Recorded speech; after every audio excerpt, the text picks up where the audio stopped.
Bruce, will the Chico is actually Bruce's project, so I'm going to let Bruce do most of the talking, and I'll chime in occasionally. Sounds good. All right, I'm going to share my screen just mostly to help organize our thoughts a little bit. Okay. I'm not going anywhere. I'm just going to step away for just a second to grab a pen and paper, but keep going. Okay. So can everybody see that slide okay? Can, yes. Yes. Okay, so EntryPoint started working with the city of Chico. I think we started sometime, had an agreement in place and started May, June. Does that sound correct with everybody? Scott, Jeff, is that correct? About June is when we started working on the broadband plan. Okay. So what I wanted to start with was just kind of walk you through the process of some of the key findings and some of the things the committee has drawn conclusions on so that you're made aware of that. So we'll just dive right into it. We'll start with some key findings. These are things that we found through invoice collection, market analysis, survey with the residents, so businesses and residents. So we just walk through some of these things. And much of what we're going to cover here is not unique to Chico. This is true for the vast majority of cities. So you're really in a very similar situation to other cities in the state of California and other cities across the nation. So we'll take this a step at a time and see if we can answer any questions as we go through it. So as you look at wireline services within the city of Chico, the residents and businesses typically have on average two really services. You know, you've got the traditional operators that compete using different wires.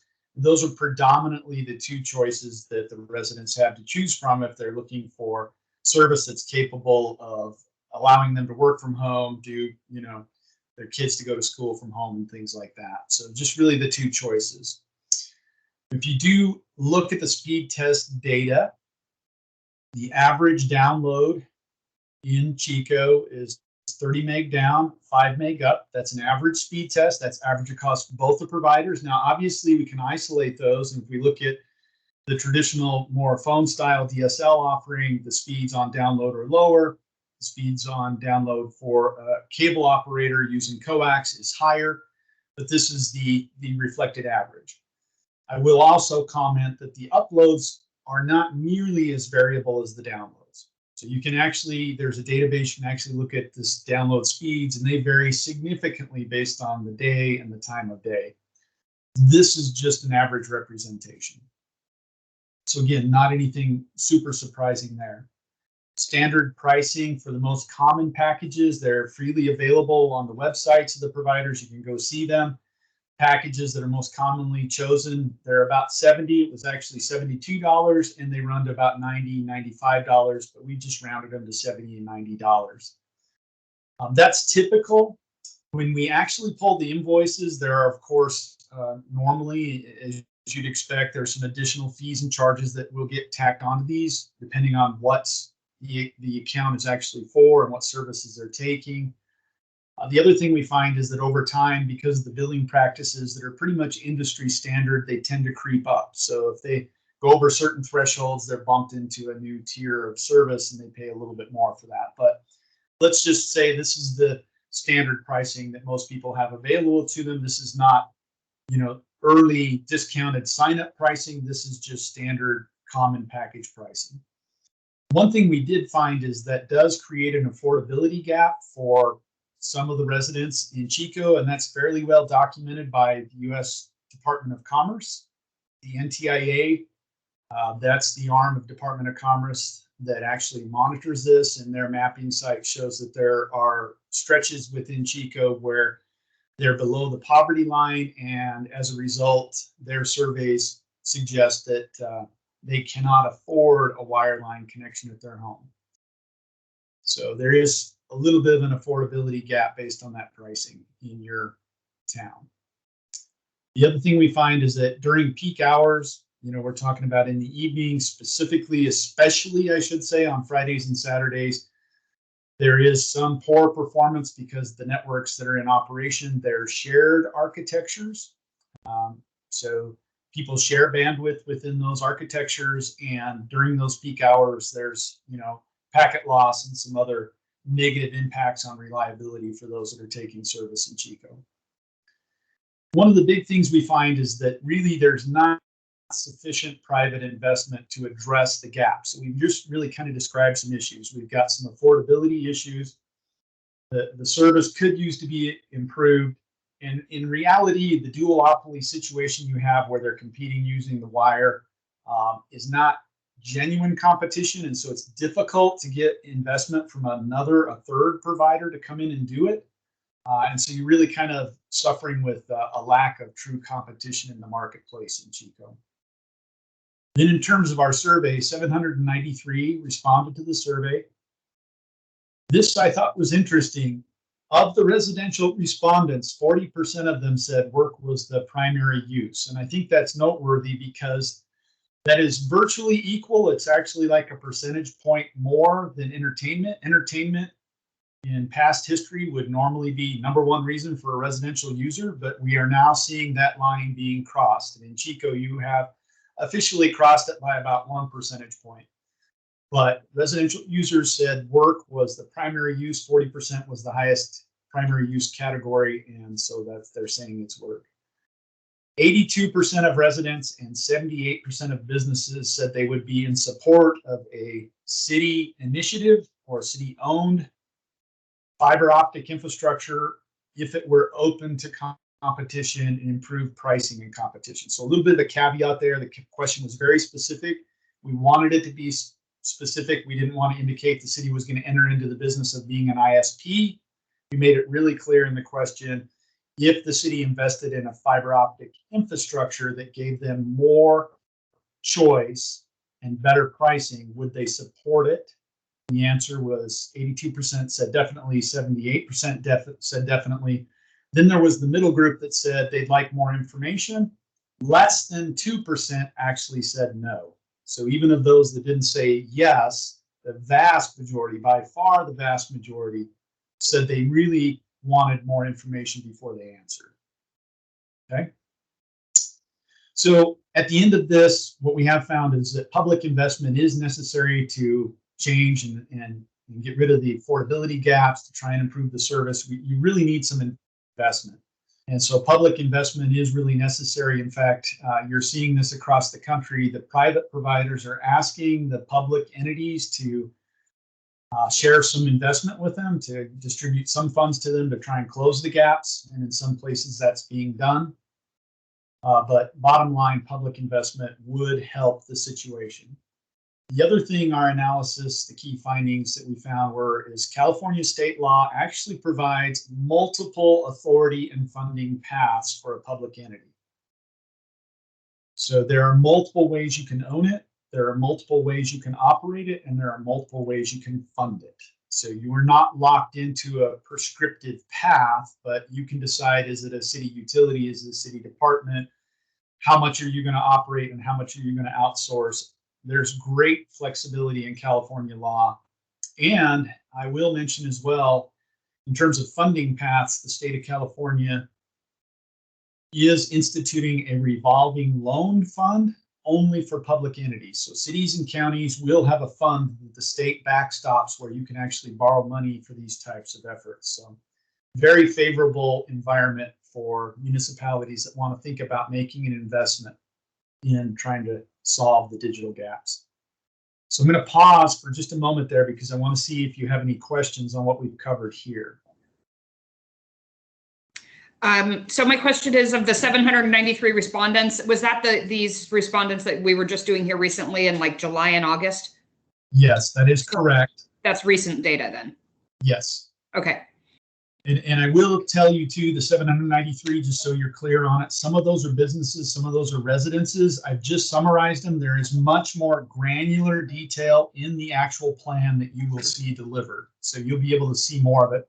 I'm just really kind of hitting some of the highlights. Gotcha. Okay. One other note on no the question here. Oh, sorry, Andrew. No. One note on no the question. 2 choices is that you and most cities actually really are narrowing down to 1 choice.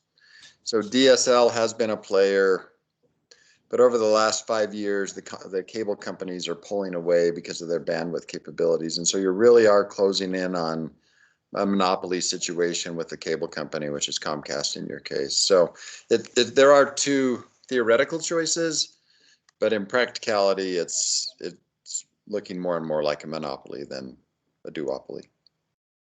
Gotcha. Thank you. That is an important point. Thank you, Jeff. Any other questions?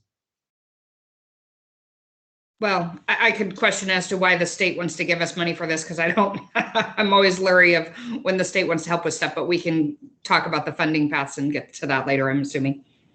Okay. Yep. Let's pick it up in a little bit here. Bruce, why don't you, I think her point is a good point. It merits a little discussion on Senate Bill 156. 156, just to make sure they're aware of it. So the state passed Senate Bill 156. That is, the state did several things. They set aside funding to create a statewide open access middle mile network. So open access means that it's open at fair and equal rates to anybody that wants to come on and use it. It was really created, or is being created, to allow more competition across the state. So the entrance of more service providers, so ISPs or other content providers, to be able to come in that are normally locked out by the monopoly practices. So the state's interested in doing that. They funded a lot. They directed a lot of funding towards the unserved or the underserved in the rurals. And they also, the state's done some research, quite a bit of research actually, into the money that's gone out to the private sector, because there has literally been billions of dollars funneled to the private sector over the last decade with little effect on the gaps. And if you do the research, that part of the challenge is the business models are really creating the gaps, and delivering more money to them doesn't really change their incentives. They're still going to go for the best ROI, which means they can set their price. The cable companies can set their price wherever they want. So part of the issue is a lot of the money that's gone to the privates went with no obligation to serve and no rate controls. So they basically just got money to do the initial capital investment, but it does not change their price. That's part of the issue. And so the state has come to the conclusion that if it's public money, they should invest it in public infrastructure, and they are rewarding public entities that use that money to build the infrastructure if they keep it open and allow the private sector to provide services. So they're really trying to enable private competition across the public infrastructure. Does that help? Yep, that does help. Thank you. I appreciate that. And I think it's also important to note that Senate Bill 156 got unanimous support, both House, you have the Assembly, I guess, but in both the Senate and what I would think of as the House, it was unanimous Republican and Democrat support. So it was bipartisan, wholly bipartisan. Okay, so with that, I'm going to move into identified priorities. So as part of this exercise, we tried to look at survey data and work with your community to try and identify for Chico, what are the priorities? What order would they rank them in? Meaning that if Chico were to invest in a solution, what's the problem they're trying to solve first and foremost? So these are the priorities as they came out of the committee. Now, this was a blind poll where individuals were asked to just rate what was most important to them, and improve affordability was by and large number one. So it easily cleared the hurdle of saying that's what most people would like to see changed, is what they pay. So improve affordability is number one.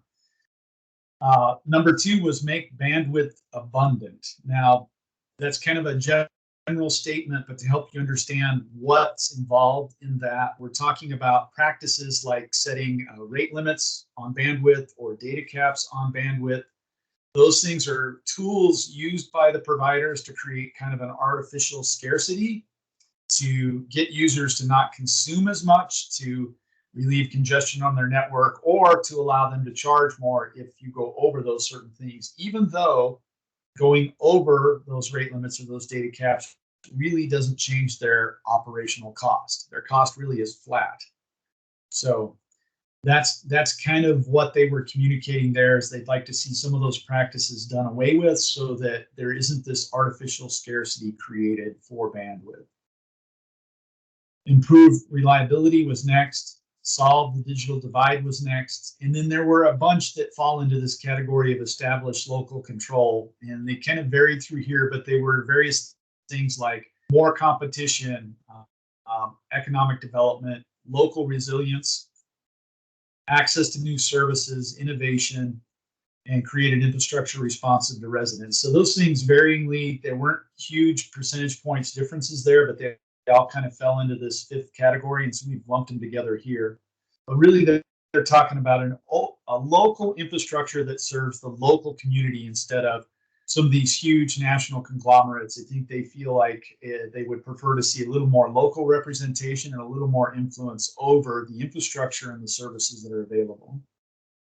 And then the final two things that made the list: make participation voluntary. So whatever improvement or infrastructure the city chooses to engage in, they felt that it was important that it's voluntary, that people choose to participate and they share in the costs only if they choose to participate. And then mitigating risk for the city was the last one.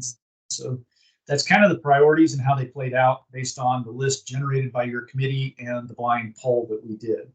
Any questions on that?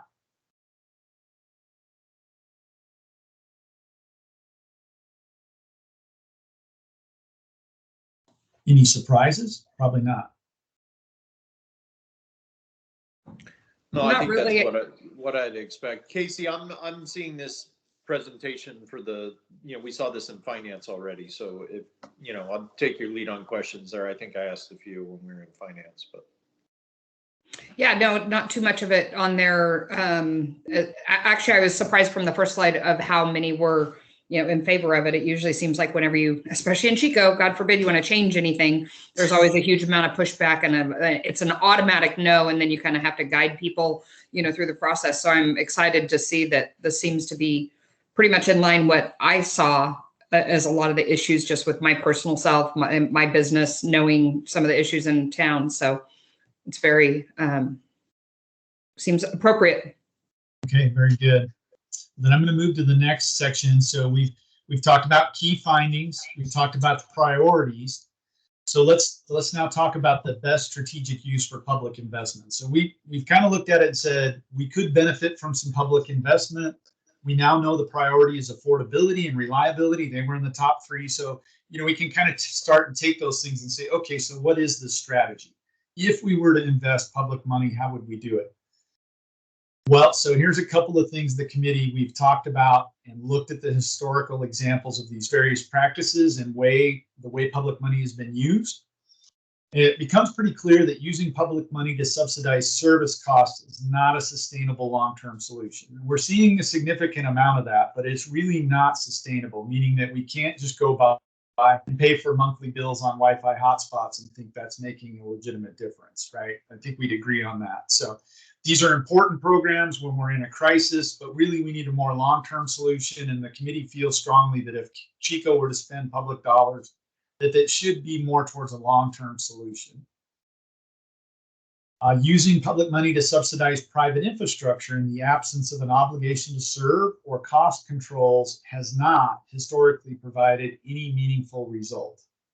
So that the private companies are happy to extend their infrastructure when their ROI, you'll hear return on investment, and you'll hear them say, we can't go into this area, there simply doesn't pencil out for us.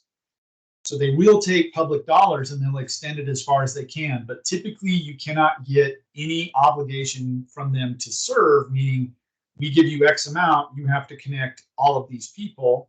And even in cases over the last several years where there's been that implied obligation, they have not met those goals. So that's somewhat disconcerting. So then we start to reason on, if that's the case, what's the right use of the public dollars? And we need to recognize that the capital costs associated with broadband, they're the greatest portion of the cost passed on to the customers, meaning that really, if you're going to take public dollars and you want to move the needle, ideally you would put it into the infrastructure, because that's where you're going to impact affordability. That's where you're going to impact reliability, is putting it into the infrastructure. You're just funding a service isn't really changing those things, right? So private broadband infrastructure results in private monopoly operations, and those things do not encourage competition and choice. So that's another problem. So if we take public investment and we just hand it and allow it to build private infrastructure that is not open to anybody else, we really kind of made the problem worse if we don't have any cost controls or any requirement to serve, right? So those are some fundamental things that help us to think about the best use of the public dollars. So what you're going to see from the committee is if it's public dollars, it should result in public infrastructure. And I want to be really clear. We're talking about ownership. We're not talking about operations. We live in a day and age where Chico could build infrastructure, maintain it in public ownership, and decide what they want to do in-house and what they want to outsource when it comes to operations. And the committee is not recommending that the city become an ISP. That's another thing that we want to make sure is clear. So I'm going to pause for a minute right here before I move on and ask if there's any questions about this slide. Josh, are you feeling relieved that we're not going to make you run a full ISP? Yeah, that market is got all kinds of regulations and interesting impacts, which I'm certainly not looking for. Yeah.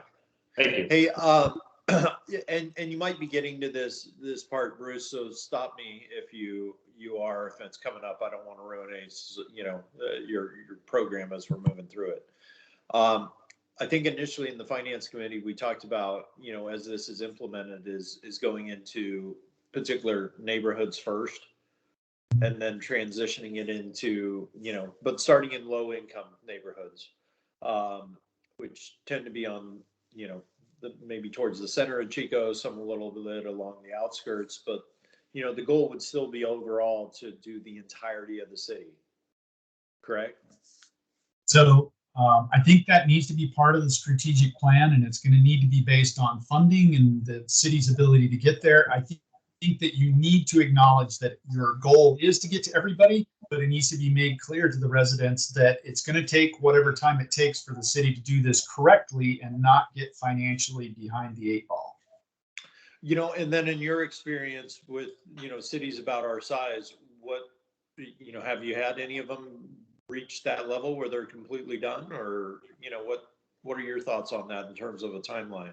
And obviously not sticking it to any, we're not outlining that right now, but what do you think roughly? Yeah, so, Chico's a fairly large town, and I think even if you were to inject a significant amount of public money and then you were to borrow what was necessary, you're still looking at, my best guess, even at a 5-year time frame to build the entire city, you're going to be moving. You're going to have intersections that you have equipment on, you're boring under the road. It's a lot of work. So realistically, I think 5 years is a quick turnaround. Now, could you have half of it or 2/3 of it in a couple of years? Yes. And some of the stuff's going to be harder than others. Okay. Yeah, that's really where my concern was, is, we don't want to leave, do one part in the first 2 years and then wait 8 years to get to the rest. Yeah. I think if we do it, we've got to head on into it entirely. So. Right. And I do like your idea of the poor areas, because here's the bottom line. If you can get to the poor areas and start to prove you can address the affordability gap, the rest of it gets much, much easier because you've done the hardest part. Right. Well, to piggyback on that, for the strategic plan, though, we also need to take into serious consideration the airport, because there's a lot of economic development and a lot of economic stuff happening out there that if we don't get broadband of some sort to them, that we're on the brink of actually losing some very large businesses in town because they can't do what they need to do out there. So, and if I could jump in on that, recently with the new Cohasset extension out there to that, so we have trenches going along there. We have offered, we've opened up trench. We've offered for the incumbent groups to come along, like Comcast or AT&T. We invited all of them to use that trench, and some of them are taking advantage of it. So we're very hopeful, whether this program that we're talking about goes that way, there will be some type of fiber out there. But on the flip side, we're also exploring a grant that would help us explore all the businesses out there at the airport and connect downtown. So on both sides, we feel comfortable that in a reasonable period that will be addressed. Okay, great. Scott, and I know, and Casey, I think that's a great issue. Scott, would you mind just letting us know too exactly which companies are going to be in the trench and with what? If you can find that out. I know it's maybe going to be a little difficult, but yeah, I'd love to know that. Okay, yeah, we can follow up with that. Yeah. I'll make a note. We'll work out with engineering to confirm that. Yeah, that'd be great. You bet. All right, Bruce, go ahead. Okay, so kind of leading us to some bullet points, that items that I think you're going to see from the committee. Now, again, none of this is written in stone, and this isn't the presentation to your city council, and the plan is 90% complete, but we're working with the committee and staff to make sure it says what the committee wants it to say. But at this point, there are some essential items that we need to focus on to make sure we're successful. One is that these investments on the part of Chico need to be long-term investments. So we're not talking about short-term goals. We're talking about investments that are going to span generational gaps. So 10, 20 to 50-year investments. That's what the committee would like to see, as investments that will run that time frame. So that means that whatever that investment is, whatever that infrastructure is, the capacity, we need to think about what that's going to look like in 20 years. So right now you're seeing that investments are being made by the federal government in 100 down and 20 up. But realistically, any curve you look at in 10 to 20 years, that will not be enough. So we need to talk about or think about the new services that could come on, the lifespan of the infrastructure, and then the operational model that we want to use. Be it open access, meaning public infrastructure for private competition, that those things would be critical for a long-term investment, that you can support that type of operation out of the gate, because there are designs and there are architectures that really will only support one service provider. So we want to avoid those kind of designs. We want to be able to embrace new technologies and new service providers. And then as far as the business model goes for Chico, if Chico wants to look at this as essential infrastructure and affordability is a big thing, then the focus needs to be cost of recovery. So recovering costs. So if Chico does take a loan, really it's the objective here is stretch it out over long terms, low interest rates, which is what the state is making available, and focus on paying it back over time to keep the lowest possible monthly cost to the customer as possible. And that aligns more with the goals of the city to treat it as essential service. So I'll pause for just a minute there. We're going to dive into a little bit of detail on these. Like, I want to talk about fiber optic, because the committee is going to make a direct recommendation in terms of the network media or infrastructure being fiber optic. And I also want to talk a little bit about open access. So we are going to go into those things. But I want to ask, is there any questions about this summary right here? Casey, you have anything? So I guess, and you guys probably talked about this in finance, so I apologize if this is a duplication, but when you say cost of recovery and lowest possible operational cost, while I agree that we want to probably keep it as low as possible, but if this is something where there could be some sort of a revenue generation for the community, I would think I would like at least to have that information. Is that the difference of talking $3 a month or $5 a month, or to have it be revenue generating, it's talking, $40 a month on top of whatever to, keep it in this quote unquote affordable range. So I guess if you could just address the Sure. operational. Really what we're talking about here, just to be really clear, is we're talking about leveraging within the state law the ability for the municipality to operate a utility. Okay. Not a utility in the sense that we're going to make this a optional utility, meaning we're not going to force people into it, but they actually become members of the utility. And a utility meets different goals. Those are proprietary funds. It protects the city from risk. It protects the city from liability because there's actually a little, legal wall that exists between this municipally operated utility. Now, that utility can have its own financial struggles, but it does not impact the other city proprietary funds or the city itself. Now, that doesn't preclude the city from being able to inject money into it, but what it does preclude is in the event of any kind of default or liability, then being actually to get into the general fund or get into other proprietary. That's part of the reason we would recommend this. But as part of that benefit, you get really long, favorable terms for bonding. You have certain authorities when it comes to liability, when it comes to property access, right-of-way access. You get all of that, which are very beneficial in this, what we're talking about. Part of it too is you have to recognize it's an essential service like sewer and water. So now you can generate revenue on sewer and water, but it stays in that fund. And it only goes towards improving that.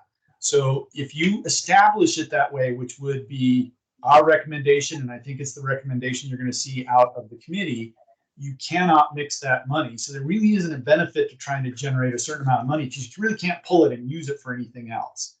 But what it does do is it does keep the motive pure, and it will actually have the effect you want, which is improve affordability, deliver an essential service, make it reliable, give it local control. So the people you're serving actually have a voice in this is adequate level of service. And if it's not, they have a mechanism to bond or get money to improve it if they want to. So it turns it into a very community-oriented solution. And if I could just add something to that, the general fund benefits from like the sewer funds and the different funds by what every year we do the indirect cost allocation, which means we reimburse the general fund for any of those overhead costs, like part of my time, part of Josh's time, city manager's time. So this would be a mechanism to help the general fund reimburse us those costs. So in effect, there would be some benefit. Right now, that indirect cost allocation generates $1 million for the general, or almost $2 million, to the general fund each year. So I would see that this could have an impact there in a positive light if you're looking purely at the general fund. Okay, great. Thank you for that. It's a good point, Scott. That is true in Ammon, and I should remember that. That is true in Ammon. Ammon is where I came from before I started this job as a consultant. So I spent 17 years as an employee of the city and built a fiber optic system under this type of model. And it does contribute towards paying for the liability insurance, overall fuel, heat for the buildings, pays for some office overhead for some employees there. So it does contribute back to the general fund as well. So that is true. So, okay, Bruce, just in case someone does watch this, you do mention and refer to the committee from time to time. Can you give us the makeup of that? Scott, can I help you? Sure. I know the names and the faces, but I'm going to let Scott talk about who's on it. Yeah, I mean, just in general. So if somebody watching, they have a general understanding of who it is. Sure. Myself, Josh, who is our IT manager. I have Catherine Mathis, who is our accounting manager. We have Becky Fairbanks, who is our administrative assistant for the ASD department.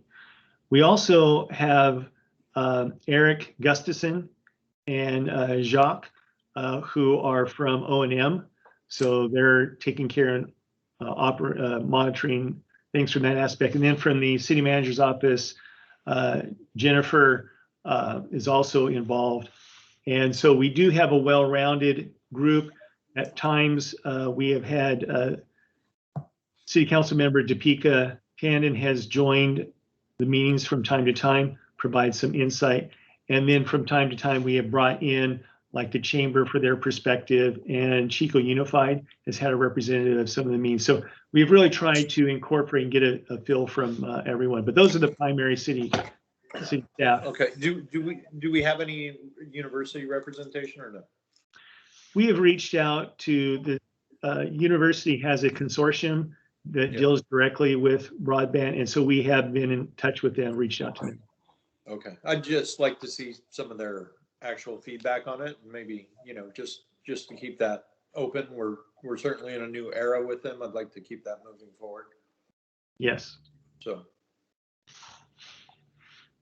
Okay, very good. Any other questions on this slide before I dive into open access and a few other points? No. If not, I think the next slide, I think we're about fiber. So why fiber? Why is that the investment that the committee is going to recommend? So this is just illustrative of the current maximum download speeds that fiber has compared with DSL, satellite, cable, and 5G. So we hear a lot about these other technologies. And you can see right now, this is not theoretical. This is today what fiber is capable of. They are working on standards that will actually make this circle bigger. So the outside circle is the capacity of fiber compared with these other technologies that are the smaller circles and dots in there. So fiber, we have not yet realized what the limit is. And I will point out that it is cheaper to install than any copper-based. So fiber cable has reached the point where you can purchase fiber cable for less than you can buy copper cable. And so it would really just make sense that if you're going to do a wire line, whether it's aerial or underground, that you would use fiber over copper. 5G gets a lot of attention. You can see in capacity, it's not the same ballpark as fiber. I will also point out that fiber can do this in a single point-to-point connection, meaning I don't know why you would ever want to, but you can actually connect individual customers at this kind of speed. 5G, that circle is indicative of what you could deliver to one home, but traditionally that's out of a single access point radio antenna. So that actually ends up being shared amongst however many homes connect to that tower. So that is one key difference. But as we talk about wireless, I feel like we want to take just a minute so that you understand the committee did take time and look at wireless and consider it. So why not wireless? Why is the committee focused on fiber? Well, again, we said long-term investment. So right now, the reinvestment cycle on wireless is about every 5 years. So you can look at how often you're going to need to reinvest, and you're going to reinvest and buy radios about every 5 years. Today, we have fiber that was installed in the 60s, and it's still in use and will probably be in use for another 50 years. There's no evidence yet that it's going to find the end of its useful life. So if it doesn't get broken, hit, struck, or damaged in some way, it just continues to run. It's extremely reliable, so it's a very long-term investment. Second thing we would say is we need to remember that wireless is complementary to fiber, not competitive. So any good wireless technology is going to require fiber to feed it. So when you first started to hear about 5G, the assumption was they were going to use TV white space that was freed up from condensing of the channels into digital channel streams. And in that situation, you would need a tower every 600 feet in order to deliver 1 gig service to every home within that 600-foot diameter circle. And you would need to feed those radios with fiber every 600 feet. So realistically, if you really want even close to the same performance with 5G wireless, you're still going to run fiber every 600 feet throughout the neighborhood, and you're going to have line of sight. So wireless is very limited based on wavelength. The lower wavelengths, so think of it like treble and bass. So you can always tell when there's a car driving down the road and they got subwoofers because the bass just goes through everything. So lower frequencies go through buildings, windows, walls. Higher frequencies do not. But here's the trade-off. Lower frequencies cannot deliver much bandwidth. High frequencies do. So anytime we get into 1 gig speeds with wireless, it has to be line of sight. So there has to be a radio on the premise, the house, that can see the radio, the tower that it's connecting to. Otherwise, you cannot get that level of performance. And then, as I also mentioned, it's a shared media. So it is shared very much like a coax network, meaning that at times of heavy use, it's not unusual to see the system not have quite the reliability you'd like to see. It will drop packets and not function very well. So for those reasons, fiber is really the better investment, especially as you look at it over time. So any questions? Bruce, one note there. So when we talk about shared, what that means is that usually it's 32 homes are sharing a connection. So 32 neighbors are sort of getting in each other's way as far as times of congestion. And then to upgrade fiber, it's important to note that to go from 1 gig to 10 gig to 40 gig to 100 gig to a terabit, you're changing the electronics, you're not changing the fiber. So just by changing the electronics, and really it's the connectors, you can amplify, you can take that step up in speed. And so it's not infinitely upgradable, but it's almost infinitely upgradable as demand increases on that network. Yeah, good point. So as you build out this fiber plant, just as a rough estimate, equipment is a small percentage of that actual build. The bulk of the cost goes into the ground or into the air in the cable installation and the splicing and the other things that go on. So if you did want to upgrade it, as Jeff said, costs are very low to upgrade single connections or the entire system. So let me ask you about the infrastructure. In terms of doing this, is it, on the existing lines in neighborhoods that have existing lines? Is it in trenches in the neighborhoods that have the trenches, or is it a combination of both, or is it trenches throughout? I think that I would recommend that Chico engage in more engineering work, study work to kind of evaluate that. But I will tell you that you're going to find that the difference is how long of an investment are you going to view this?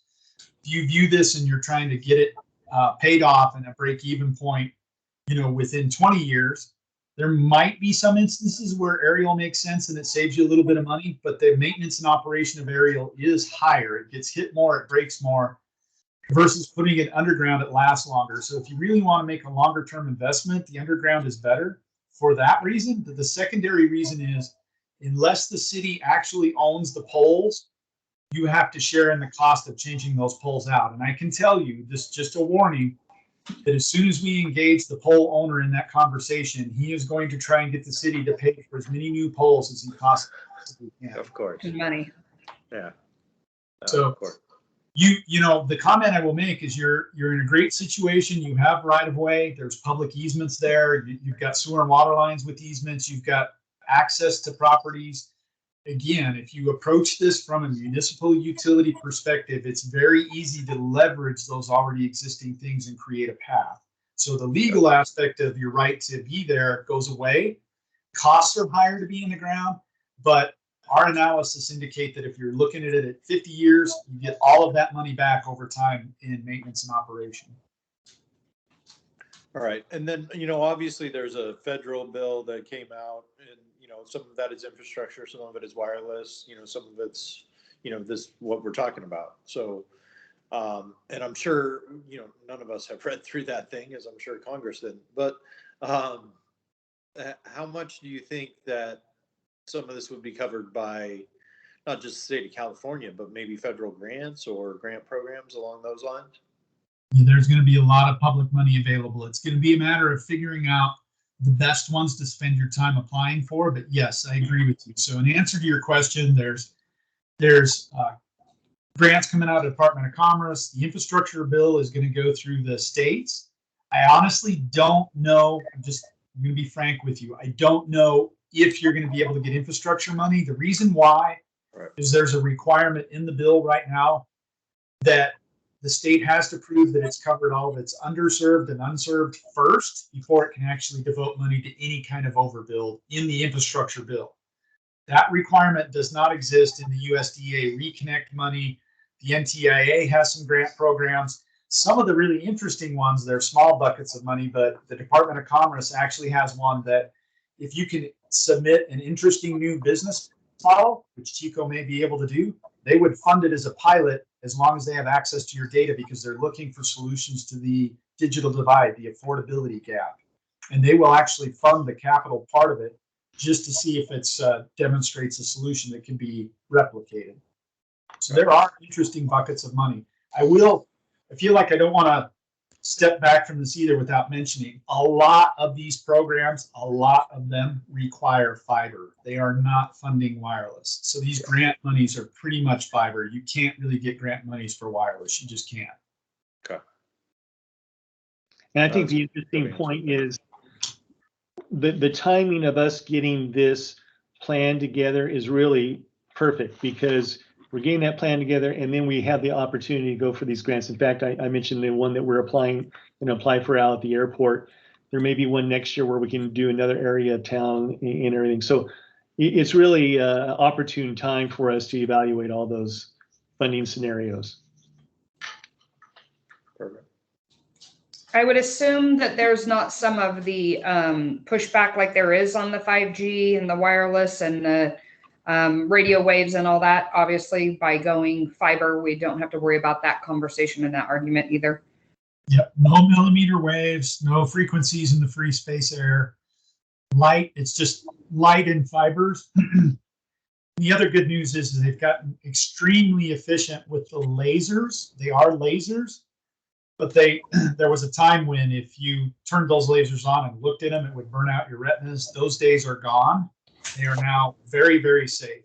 So, perfect. Yeah, that doesn't mean everybody will know that. So some of the people that have those concerns may still think that they may not understand fiber, but you can, with confidence, say there's not going to be any health impact from the fiber.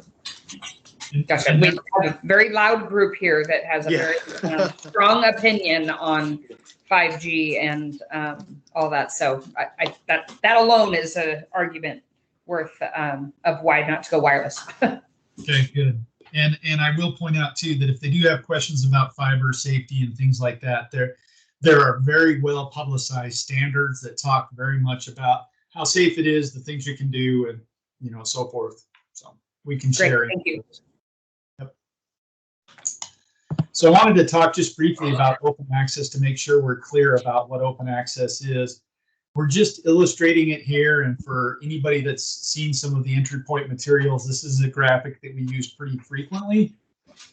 But under the traditional competition model that's happening in Chico today, it's monopolistic in the infrastructure, meaning that if you're going to come to the market and you're going to offer a product to the residents of Chico, you have to build your own road system, as it were. You have to build your own infrastructure.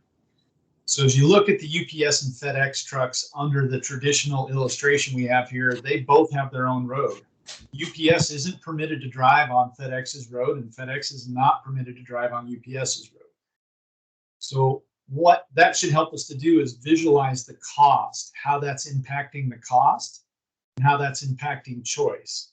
And what it would take for another provider like DHL or somebody brand new like Amazon to come into the marketplace if they had to build all of their own roads. So that's really a nice illustration to help the residents understand. And when we talk about open access, we're talking about sharing the infrastructure. So FedEx and UPS on the same roads, which is the way we do it. And so FedEx and UPS don't compete based on the roads, they compete based on the service. So they both have the same road, and so really the customer is able to make decisions based on price and the level of service rather than just what roads they have and whether or not their road comes to their property. So I wanted to make sure open access was clear. I will point out to you that in Senate Bill 156 and in other places, the state of California has that term open access, and they are working on a very strict, or I shouldn't say very strict, a more meaningful legal description, because now that open access is in the state statute, as you can imagine, the incumbent provider operators and the ISPs want to know what that means, and they want some terms around it so they understand what it means when somebody says, hey, we're open access. But for you guys, this is the simplest way to illustrate it. So the committee so far has really liked the idea of open access, because nobody that they have talked to, when they said, you have a choice, we could build a monopoly infrastructure with one service provider, or we could build an open one that you can have more than one service provider and have choice in speeds and providers. Not one person says they want a closed system. Everybody wants an open system. So any questions on that? Okay. So this is what I would expect. in terms of the plan and when it gets presented. And these are just really bullet points. I mean, there's a lot more granular detail to it, but I'm trying to cut to the chase. Expected recommendations out of the committee. If it's public money, spend it on public infrastructure. Don't subsidize service. Don't give it to a private provider and choose them as a winner over somebody else. Just keep it in public ownership. And so if it is public infrastructure, build it as open, meaning that build it out of the gate so you can support more than one ISP, more than one service. And that's easy to do. The internet proves we can do it. The internet has Netflix, Hulu, Vonage, UMA, whatever you want. So we're talking about an IP Ethernet-based system. And that should be open to innovation and any kind of new services that come along, as long as they're IP-based services. The other key recommendations I believe you'll see is that the committee believes the funding needs to be self-sustaining with no one being forced to participate. So the objective is the financial models will be built around a very predictable take rate, how many people will take it at what price, and it needs to be kind of siloed from the city as we described it in that utility arrangement so that it stands on its own and funds itself as time goes on. And as Scott mentioned, it would just function just like sewer and water. So it would take on the same role and pay the same overhead back to the city when necessary. Okay. And so that's effectively, we're trying to make it at no risk to the city. And obviously there is risk. There's risk to you folks whether you do nothing or whether you do something. There is nothing completely risk-free. But the objective here is to give you a path forward to have a strategy and affect the outcome without a bunch of financial and legal risk, but a way that's predictable and be able to do it. So that's really, I think, what you're going to see from the committee is these recommendations. So with that, I really kind of summarized what I think you can expect, what we've seen and what's in the plan so far. And so any other questions we'd be happy to take. Mute myself here. So I heard you say something about you came from a community that did this process, or I guess one of my questions is what other communities of our size have taken on this endeavor, and what other groups have you helped work through this process? So I was from the city of Anna, and we started in 2010. And we started by connecting our city buildings, but the objective, we created ordinance because when we started to install fiber, we had to decide who would own the fiber. And rather than have the city in general own it or the other utilities own it, it was decided that there needed to be a separate department that owned it, that operated for the benefit of all the others. And that way, no one department controlled the fiber. And as part of that, the city council asked me to come up with a business model and basically do what we're describing here, which was create a fiber optic utility, but not get us in the services business. They wanted us only in the infrastructure business. So the city of Ammon, that's what we did. Some of the challenges we had were there is no express legal authority in Idaho statute for municipality to finance, build, or operate a fiber optic infrastructure. Broadband is not even in the state statute because the last time the telecommunications statute was addressed in Idaho was in the 60s. So we had to do a judicial confirmation, do a bunch of things. So that won't apply to you. That's what we did. One of the other things we struggled with was getting ISPs to come on and operate on an infrastructure they didn't own, because it's not unusual for them to say, we need to own the wire to guarantee the service.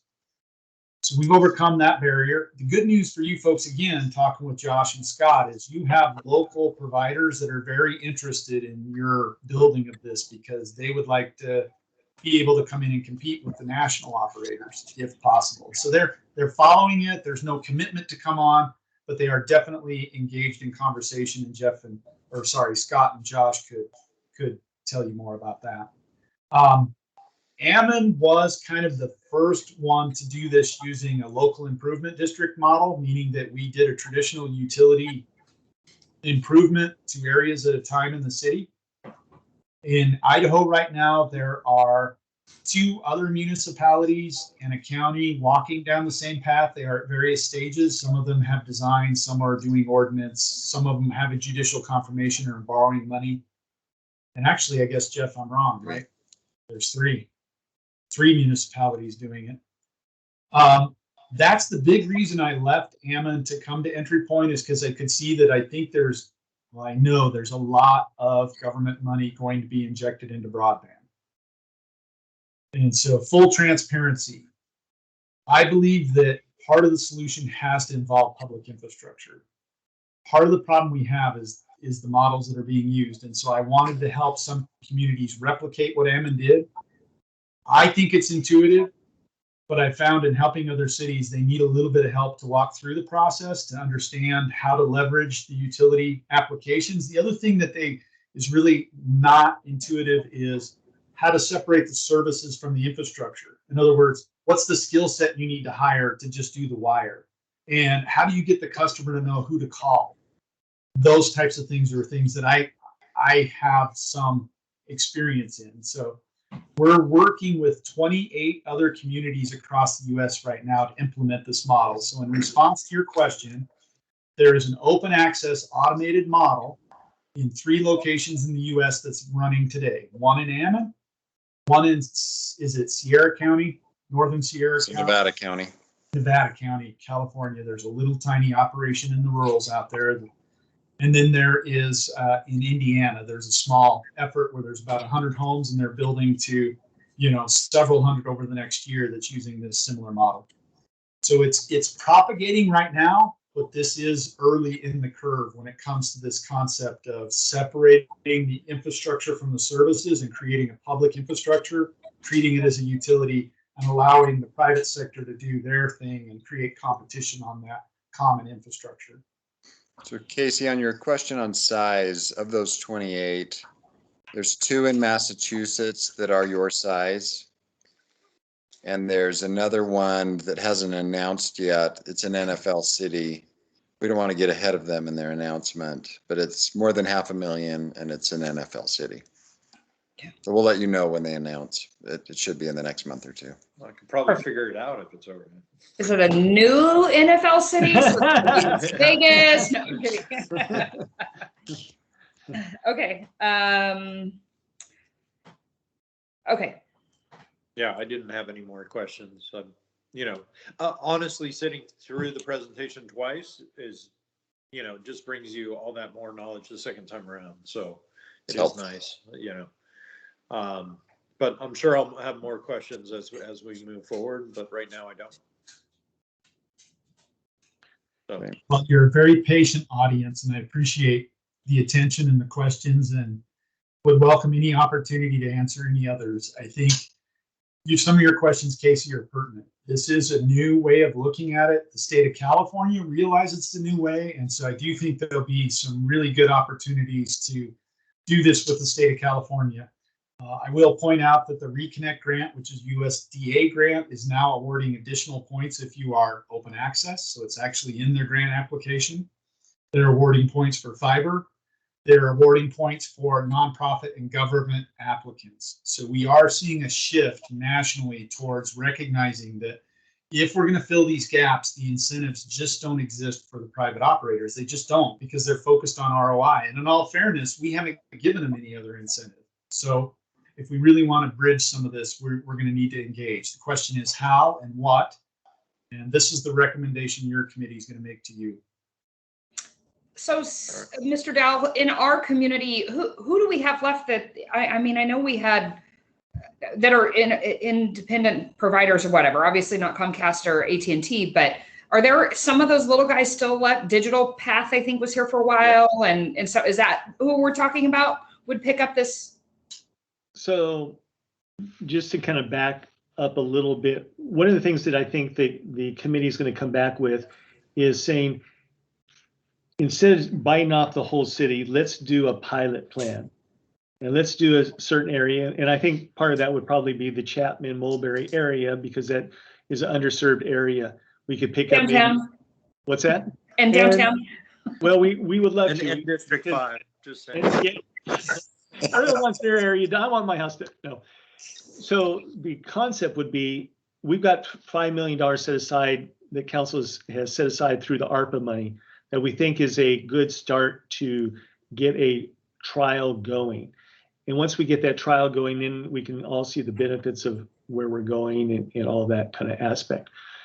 including Chico Unified, if we can get them on board as well. We feel that there's a great partnership available there that would really help, as well as get that backbone to City Hall, the police station, and Fire Station 1. If we were able to do that, we have a backbone for our locations that are instrumental to operations of the city.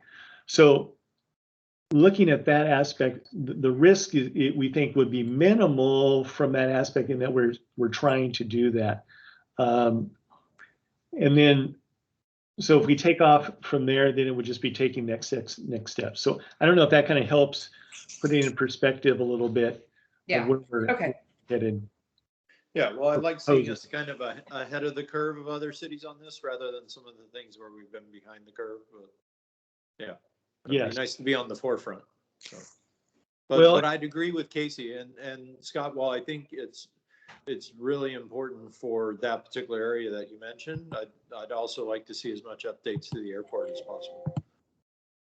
Well, and that's why we're lined up. If we get that grant that we're about, then what it does is it opens up from here to the airport, and then we can start doing the little dives off all along. So it's an exciting thing. And this is just my personal observation. It's not a city. It's just my thoughts. There's few times that we really have opportunities to plan and change big for the future. I think this is personally one of them. I sit here and I go, 25 years from now, if this all came into place, look at the dynamic thing that we could do. I mean, if you've got gigabyte speed for a reasonable price, I'm going to say 70 to 80 bucks, where right now I'm paying for significantly less than that and paying a lot more. But if you could have that, what attraction for people to move to the area for work. We've already heard that 40% of people are doing it for work, but people from the Bay Area could come and work here or from wherever and be a choice city, because I think this is a fantastic city, regardless of all the challenges we have, because we're going to see through those and get through those. But anyway, I just kind of get excited about it. So I'll be quiet, because you guys know I get excited about it, but I'll be quiet and tone it down. But I think it's an opportunity for us. Yeah. All right. Well, thank you, everybody. Casey, you have anything else? No, I think that's it. Thank you guys so much. I appreciate it. All right. Thank you. Appreciate everybody's time. Thanks for logging on. Thank you. Okay. Bye-bye.